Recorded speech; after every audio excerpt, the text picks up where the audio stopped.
The best of the best will survive, and the best of the best will build brand and market share right now in this market. There will be more millionaires produced out of this market than we had in the last 13 years. Today, our guest is Johnny Perez. Welcome, Johnny. Hey, Curtis, how you doing? Thanks for having me. So for us, with the pandemic, we took it upon ourselves to call all of our clients just to check in on them.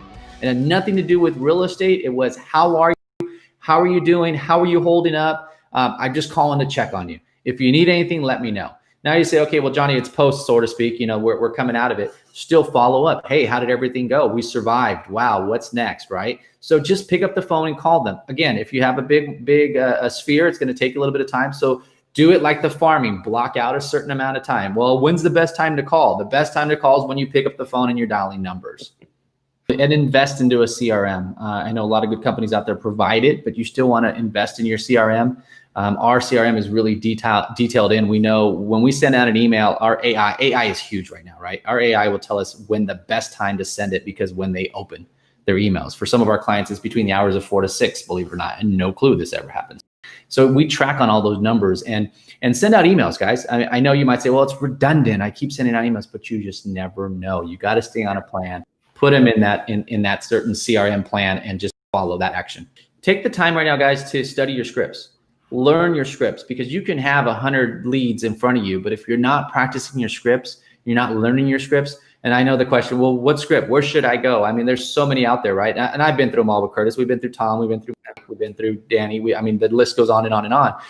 The point is, pick some up, study them. Because of COVID, we still cannot door knock. We still cannot farm neighborhoods. And that's one of our big tools that I utilize as an agent. Every week, you'll catch me farming every Wednesday morning. I'm hitting a neighborhood of 200 to 250 houses. So write that down. If you're not doing that, add that to your basket of items you need to do on a weekly basis. And I say 200 to 250 because it's doable. Some agents say, I want to hit 1,000 houses. Slow down, slow your roll, find your farm and hit with 250. Or if you have a listing, do a just listing or just sold kind of atmosphere or letter in those areas. And you're going to want to track your numbers. Like, we're very good right now at tracking numbers, because I'm all about capturing data. And I think that's important, because I think we're going to talk about this too, about CRMing and what you're doing and not doing.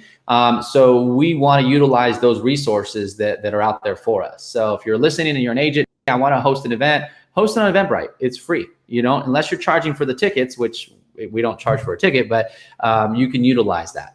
And of course, it'll keep your stats on how many signed up. And then that's going to be good, because when you look at your stats, you're going to know what commercials or what boosts or what post took them to your ad or to the Eventbrite to sign up. So with your CRM, let me break that down into, you've got past clients. How often should people be reaching out to them?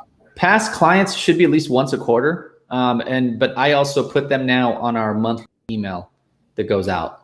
So every month we have something like, hey, the events that happen in San Diego. Well, there's no events right now, but spring fever, whatever we put in. We have a great marketing team at Compass that every month they give us this wonderful, ready to go template for our email. And so we just personalize it for us a little bit, and then we send it out. And that goes to all the sphere. So what about your affiliates? Affiliates, guys, I think that just kind of, I don't want to say I'm on a daily routine with them, but I'm for sure with my lender, it's a daily talk, right? I mean, if you're working buyer leads like that, it's definitely on a daily talk. With all your other affiliates, I think it just kind of depends on, is there a certain campaign you're doing weekly? I would say weekly or bi-weekly with your affiliates. What about friends or family, people who are in your sphere of influence, but you have not yet transacted with them? How often are you? Use social media to reach out to them. Social media. How frequently? I would say when you come across, I mean, if you're spending an hour on social media and you're going through people's feeds, comment. Oh my God, congratulations. Your kid just became a 9th grader. Happy birthday. I mean, it's the easiest thing to do. Facebook does your CRM right there for you, right? I know if I'm constantly in their feed, I'm going to come up, and then they're going to just see my stories of, I just helped this family. I love that. And your friends, family, those type of people in your database are getting your once a month correct letter anyway, which is probably branded with your business. Branded links, We talk about everything we're doing. Okay. What about seller? Let's go expireds. If you're working expireds, how often, you have an initial, they go, I think, maybe call me in a month. I might be interested. Expireds are a unique breed. I know some agents that just call them until they don't pick up anymore, right? I would make that initial call and find out what happened. A lot of agents make the wrong choice by saying, hey, you're an expired. I know why you didn't sell, and let me get you more money and put it up now. I think it's more of find out why the seller didn't sell and what their needs are. What is it that they need? So then you know how to adapt. Am I going to have to call them in 2 days, or I'm not going to call them for 3 weeks? Okay. So that's on a per basis on expired. And then your FSBOs. So you have it always starts with an initial, and I understand however that first call goes but generally it's an okay call. They're like, I want to give it a shot on my own, but keep you in mind, if you have a buyer, I'll pay a go-up. Yeah. So for sale by owners, like you said, I think Monday and Fridays are always good days because they show through the weekend. Hey, how did the weekend go? And you could tell them about your experience. Yeah, I just went out. We had 3 buyers. We put them in escrow. Or my 2 listings. Prior to COVID, we talk about the open houses and how we put up 50 signs for every open house. And yes, we do put up that many signs, or we used to. I'm kind of excited that we are shifting away from open houses, and they're going to be more virtual now. Which I think is going to be great because it's going to allow us as agents to be multitasking and do more. So talk to them. How did the weekend go? I know you had said you had a couple showings. Did you get an offer?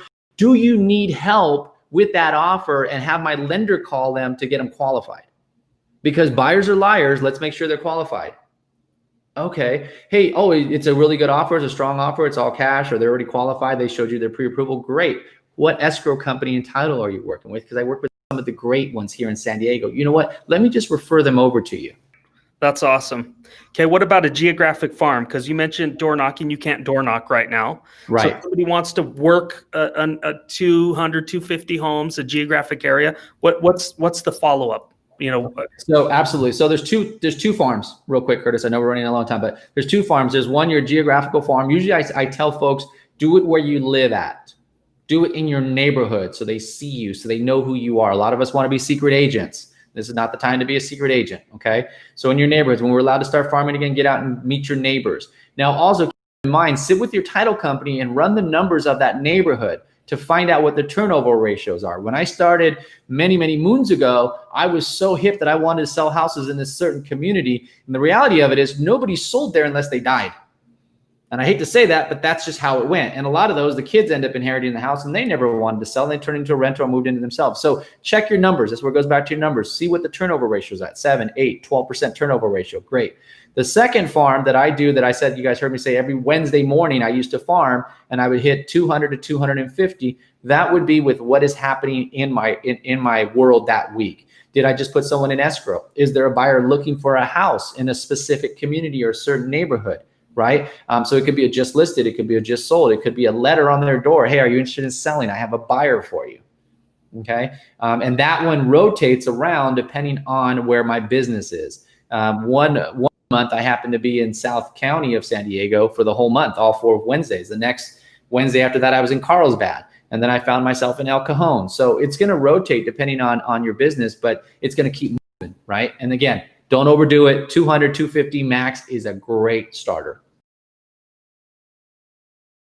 There's a lot of opportunities in this market right now, so it's up to you to take advantage of them. There's always something that's happening. In fact, I know the biggest laugh that we're having right now is how many babies are going to be born in January or February of next year. Right. So a lot of folks are going to have to either purchase their first house or they're going to have to upgrade their home, right? We just went through we look at it as a $1 trillion advertisement about your home.